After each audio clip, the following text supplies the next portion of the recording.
Hello friends, welcome to Shailunna Kapuganti channel. అందరికీ నమస్తే అండి. ఈరోజు తిరుప్పావైలోని 28వ పాసురాన్ని మనం తెలుసుకుందాం. ఇక కేవలం మిగిలినవి 2 పాసురాలు మాత్రమే. ఈ పాసురము చాలా అద్భుతమైన పాసురం. ఇందులో పరిపూర్ణమైన స్థితి, అనన్య శరణాగతి గురించి మన గోపికలు గోదాదేవి మనకు తెలియచేస్తారు. అనన్య గతిత్వం గురించి, స్వామికి మనం ఎలా శరణాగతి అవ్వాలో కూడా ఈ పాసురంలో మన గోదాదేవి మనకు తెలియచేస్తుంది. శరణాగతి తత్వాన్ని ఒక చిన్న పాసురంలో ఇమిడ్చిన ఘనత మన ఆండాళ్ తల్లికే చెందుతుంది. ఎందుకంటే సమస్త ఉపనిషత్తులలో, వేదాలలో, వాగ్మయంలో ఉన్న తత్వం అంతా కూడా ఈ 30 పాసురాలలోనే ఇమిడి ఉంది. స్వామిని చేరుకున్నారు మన గోదాదేవి మరియు గోపికలంతా కూడా. గోదాదేవి వారి గోష్ఠి మరియు స్వామితో ఒకరినొకరు సంభాషించుకుంటూ ఉన్నారు. ముందటి పాసురాల్లో కూడా స్వామి మీకేమి కావాలి అని అడగగా వీరంతా వ్రతానికి కావలసినటువంటి పరికరాలు మరియు వారి అలంకరణకు కావలసిన వస్తువులు అడిగారు.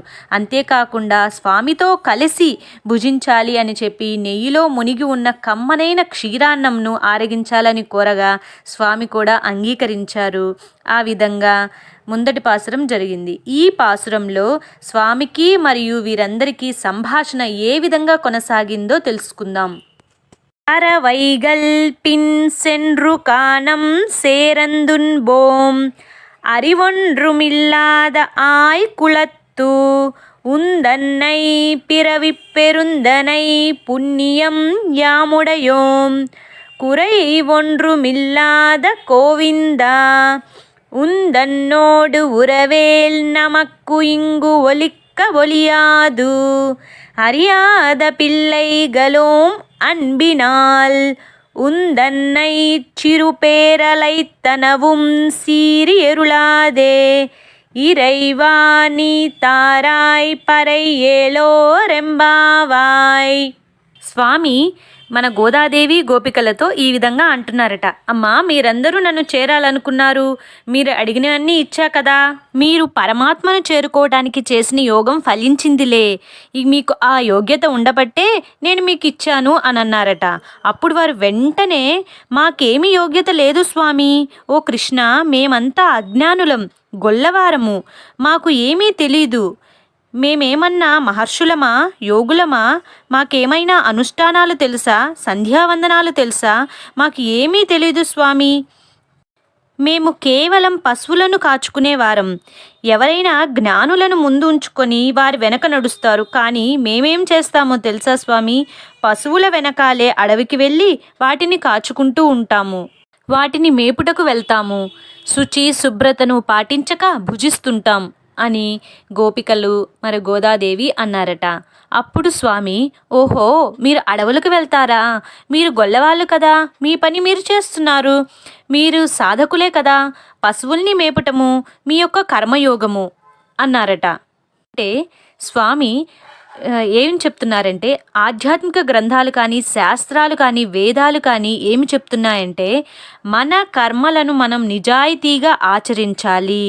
అంటే ఒక విద్యార్థి యొక్క కర్మ జ్ఞాన సముపార్జన చేయటం, గృహిణిది ఇంటిని పిల్లల్ని చూసుకోవటం, అదేవిధంగా తండ్రి యొక్క కర్మ ఏమంటే ధనార్జన చేయటము, ఇంటిని రక్షించటం. ఇలా ఎవరి కర్మ వారు నిజాయితీగా విధేయతతో ఆచరిస్తే అది కూడా భగవంతుని సేవే అవుతుంది.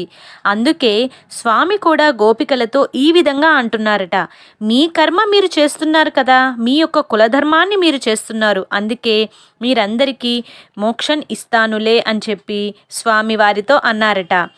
ఇదే మనమైతే ఏం చేస్తామండి, ఆహా మాకు మోక్షం ఇస్తే చాలు, మనల్ని స్వామి ఈ విధంగా పొగుడుతున్నారు, గోరంత దానికి మనం కొండంతగా పొంగిపోతూ ఉంటాం, గర్వపడుతూ ఉంటాము. ఇంకా అలా కాదండి. వీరందరూ అంటే మన గోపికలు గోదాదేవి అప్పుడు స్వామితో ఏ విధంగా అంటున్నారంటే, కాదు స్వామి, మాకు అటువంటి కులధర్మాలన్నీ మాకు తెలీదు, మా పొట్ట నింపుకోవటం కోసమే మా పని మేము చేస్తున్నాము, మేమంతా జ్ఞానం లేని వాళ్ళం, లోక మర్యాదలు తెలియని వాళ్ళం స్వామి, పాపమేమో పుణ్యమేమో ఏమీ తెలియదు మాకు, నువ్వు మా కోసమే గొల్లకులంలో జన్మించావు కదా, మాకు తెలిసినదల్లా మాకు ఉన్న యోగ్యత ఏమంటే నీపై ఉన్న ప్రేమ, భక్తి.